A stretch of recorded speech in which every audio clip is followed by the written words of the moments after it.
Hello guys, তোমরা সব কেমন আছো? আশা করি খুব ভালো আছো। আর আজকে দেখাবো অদ্ভুত একটা মানুষ, যে মানুষটা রাত জেগে জেগে জেগে জেগে শৈলীর কি হাল বানিয়ে ফেলেছে। তো বন্ধুরা, তোমরা সব দেখতে থাকো, আশা করি খুব ভালো লাগবে। তো বন্ধুরা, দেখতে পাচ্ছ এই সেই অদ্ভুত মানুষ, মানে যে রাত জেগে জেগে শৈলীর কি হাল বানিয়ে ফেলেছে। আগে ছিল 52 কিলো, আর এখন হয়েছে 73 কিলো। তো বন্ধুরা, এই সেই মানুষটা।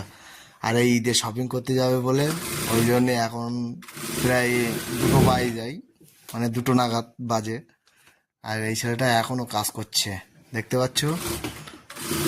এই সেই অদ্ভুত ছেলে, একে বলা হয় রাত জাগা পাখি। তো বন্ধুরা, যে যে সেলাই কাজ করো অবশ্যই কমেন্ট করে জানাবে। আর এরকম রাত জেগে যে যে কাজ করো অবশ্যই কমেন্ট করে জানাবে। তো বন্ধুরা, ভিডিওটা এখানেই শেষ করছি। যদি ভিডিওটা ভালো লাগে অবশ্যই লাইক, কমেন্ট আর শেয়ার করে দিও।